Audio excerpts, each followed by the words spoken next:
ठीक आहे. भारताच्या 2011च्या जनगणनेनुसार महाराष्ट्राच्या खालीलपैकी कोणत्या जिल्ह्यात आदिवासीची सर्वाधिक लोकसंख्या आहे? भारताच्या 2011च्या जनगणनेनुसार महाराष्ट्राच्या खालीलपैकी कोणत्या जिल्ह्यात आदिवासीची सर्वाधिक लोकसंख्या आहे? यापासून उत्तर ऑप्शन 2 नाशिक. भारताच्या 2011च्या जनगणनेनुसार महाराष्ट्राच्या नाशिक या जिल्ह्यात आदिवासीची सर्वाधिक लोकसंख्या आहे. तसेच मित्रांनो लक्षात असू द्या, महाराष्ट्रामध्ये अनुसूचित जमातीची लोकसंख्या ही 9.4% एवढे आहे. तसेच महाराष्ट्रात सर्वाधिक आदिवासीची लोकसंख्या ही पहिल्या क्रमांकावर नाशिक हा जिल्हा आहे, तर दुसऱ्या क्रमांकावर नंदुरबार हा जिल्हा आहे. तसेच मित्रांनो लक्षात असू द्या, महाराष्ट्रामध्ये सर्वात कमी आदिवासीची लोकसंख्या ही पहिल्या क्रमांकावर सिंधुदुर्ग हा जिल्हा आहे, तर दुसऱ्या क्रमांकावर सांगली हा जिल्हा आहे. लक्षात असू द्या मित्रांनो, महत्त्वाचा टॉपिक आहे. या टॉपिकवर सुद्धा अनेक वेळा TCS परीक्षेमध्ये प्रश्न विचारलेला आहे. प्रश्न असा विचारण्यात आलेला आहे, महाराष्ट्रामध्ये दुसऱ्या क्रमांकाचा आदिवासीचा जिल्हा कोणता आहे? तर त्याचा योग्य उत्तर असणार आहे नंदुरबार. पुढील प्रश्न आहे, भारतीय संविधान हे भारतीय जनतेच्या इच्छेनुसार असेल असे कोणी म्हटले? भारतीय संविधान हे भारतीय जनतेच्या इच्छेनुसार असेल असे कोणी म्हटले? यापासून योग्य उत्तर ऑप्शन 3 महात्मा गांधी. भारतीय संविधान हे भारतीय जनतेच्या इच्छेनुसार असेल असे महात्मा गांधी यांनी म्हटले. पुढील प्रश्न आहे, भारतीय राज्यघटनेतील खालीलपैकी कोणते कलम अस्पृश्यतेची चाल नष्ट करते? भारतीय राज्यघटनेतील खालीलपैकी कोणते कलम अस्पृश्यतेची चाल नष्ट करते? अतिशय महत्त्वाचा प्रश्न आहे मित्रांनो. यापासून योग्य उत्तर ऑप्शन 1 कलम 17 नुसार. भारतीय राज्यघटनेतील कलम 17 नुसार अस्पृश्यतेची चाल नष्ट करते. तसेच मित्रांनो भारतीय राज्यघटनेतील काही महत्त्वाचे कलम इथे पण पाहूया, ज्यावर TCS या परीक्षेमध्ये अनेक वेळा प्रश्न विचारण्यात आलेला आहे.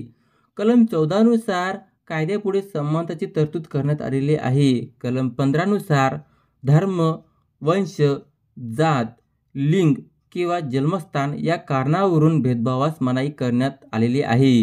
कलम 16 नुसार सार्वजनिक सेवा योजनेच्या बाबीमध्ये समान संधीची तरतूद करण्यात आलेली आहे. आणि मित्रांनो कलम 17 नुसार अस्पृश्यता नष्ट करण्याची तरतूद करण्यात आलेली आहे.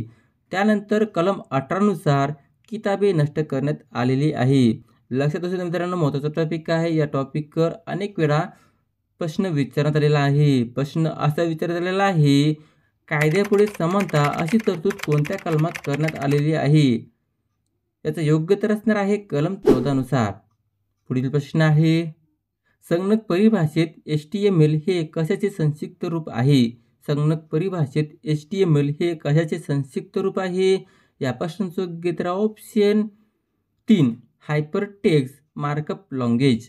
संगणक परिभाषेत HTML चे लॉंग फॉर्म हे हायपर टेक्स्ट मार्कअप लँग्वेज आहे. पुढील प्रश्न आहे, हिवाळ्यात पडणारा पाऊस कोणत्या पिकासाठी आवश्यक असते?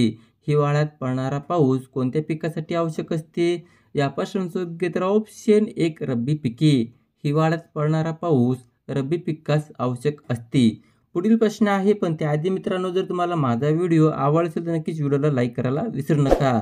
मित्रांनो जर तुम्हाला अशाच प्रकारचे व्हिडिओ पाहत असल्यास चॅनलला सबस्क्राईब करून घ्या. पुढील प्रश्न आहे, मौर्य समाजाचे संस्थापक कोण आहेत? मौर्य समाजाचे संस्थापक कोण आहेत? यापासून योग्य उत्तर ऑप्शन 1 चंद्रगुप्त मौर्य. मौर्य समाजाचे संस्थापक हे चंद्रगुप्त मौर्य हे आहेत. पुढील प्रश्न आहे, आर्य चाणक्य यांनी कोणता ग्रंथ लिहिला आहे? आर्य चाणक्य यांनी कोणता ग्रंथ लिहिला आहे? खाली लिहिलेल्या ऑप्शन तुम्ही पाहू शकता. यापासून योग्य उत्तर ऑप्शन 1 अर्थशास्त्र. आर्य चाणक्य यांनी अर्थशास्त्र हा ग्रंथ लिहिला आहे. पुढील प्रश्न आहे, भारतात राज्यस्तरावर कोण नाममात्र प्रमुख असतो? भारतात राज्यस्तरावर कोण नाममात्र प्रमुख असतो? अतिशय महत्त्वाचा प्रश्न आहे मित्रांनो. यापासून योग्य उत्तर ऑप्शन 2 राज्यपाल. भारतात राज्यस्तरावर राज्यपाल नाममात्र प्रमुख असतो. तसेच मित्रांनो राज्यपाल या पदाबद्दल काही महत्त्वाची माहिती पण पाहूया. राज्यपालाची तरतूद हे भारतीय राज्यघटनेमध्ये कलम 153 ते कलम 161 मध्ये तरतूद करण्यात आलेली आहे. तसेच मित्रांनो राज्यपालाची नियुक्ती हे राष्ट्रपतीमार्फत केली जाते आणि राज्यपालाचा कार्यकाल हे राष्ट्रपतीची मर्जी असेपर्यंत तो पदावर राहू शकते. तसेच मित्रांनो, राज्यपालाला जर आपला राजीनामा द्यायचा असल्यास तो आपला राजीनामा राष्ट्रपतीकडे सादर करतो. तसेच राज्यपाल होण्यासाठी पात्रता आहे किमान 35 वर्षे पूर्ण असावे. लक्षात असू द्या मित्रांनो, महत्त्वाचा टॉपिक आहे. या टॉपिकवर सुद्धा अनेक वेळा प्रश्न विचारलेला आहे. प्रश्न असा विचारलेला आहे, जर राज्यपालाला आपला राजीनामा द्यायचा असल्यास तो आपला राजीनामा कोणाकडे सादर करतो? तर त्याचा योग्य उत्तर असणार आहे राष्ट्रपतीकडे. पुढील प्रश्न आहे, खालीलपैकी भारतीय राज्यघटनेचे कोणते एक वैशिष्ट्य आहे? खालीलपैकी भारतीय राज्यघटनेचे कोणते एक वैशिष्ट्य आहे? या प्रश्नाचं योग्य उत्तर ऑप्शन 2, भारत धर्मनिरपेक्ष राज्य आहे. भारत धर्मनिरपेक्ष राज्य आहे असं भारतीय राज्यघटनेचे एक वैशिष्ट्य आहे. पुढील प्रश्न आहे, भारताच्या 2011च्या जनगणनेनुसार 2011 मध्ये महाराष्ट्रातील एकूण पुरुष लोकसंख्या किती आहे? भारताच्या 2011च्या जनगणनेनुसार 2011 मधील महाराष्ट्रातील एकूण पुरुष लोकसंख्या किती आहे? या प्रश्नाचं योग्य उत्तर ऑप्शन 4, 5.82 कोटी. भारताच्या 2011च्या जनगणनेनुसार 2011 मधील महाराष्ट्रातील एकूण पुरुष लोकसंख्या हे 5.82 कोटी एवढी आहे.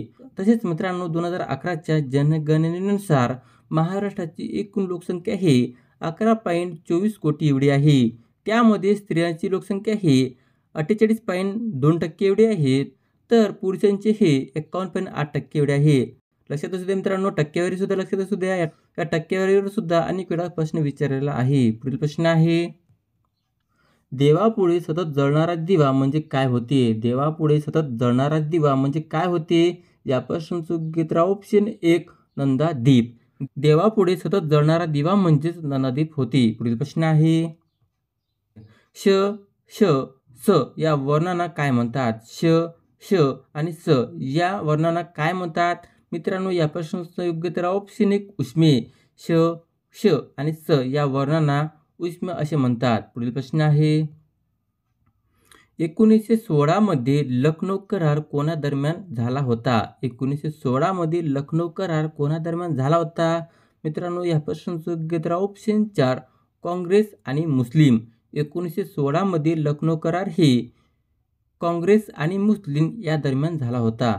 पुढील प्रश्न आहे, विधवा महिला सतीबंदीचा कायदा कधी लागू करण्यात आला? विधवा महिला सतीबंदीचा कायदा कधी लागू करण्यात आला? या प्रश्नाचं योग्य उत्तर ऑप्शन 1, 1829 साली. विधवा महिला सतीबंदीचा कायदा 1829 साली लागू करण्यात आला. पुढील प्रश्न आहे, दीपवंश व महावंश हे कोणत्या धर्माशी निगडीत आहे? दीपवंश व महावंश हे कोणत्या धर्माशी निगडीत आहे? या प्रश्नाचं योग्य उत्तर ऑप्शन 3, श्रीलंकन बौद्ध धर्म. दीपवंश व महावंश हे श्रीलंकन बौद्ध धर्म यांच्याशी निगडीत आहे. पुढील प्रश्न आहे, हिमालय पर्वतरांगेतील सर्वात लांब पर्वतरांग कोणती? हिमालय पर्वतरांगेतील सर्वात लांब पर्वतरांग कोणती? या प्रश्नाचं योग्य उत्तर ऑप्शन 3, पीर पांजल. हिमालय पर्वतरांगेतील सर्वात लांब पर्वतरांग हे पीर पांजल हे आहे. अशा प्रकारचा हा व्हिडिओ होता मित्रांनो. जर तुम्हाला माझा व्हिडिओ आवडला असेल तर नक्की चॅनलला सबस्क्राईब करून घ्या.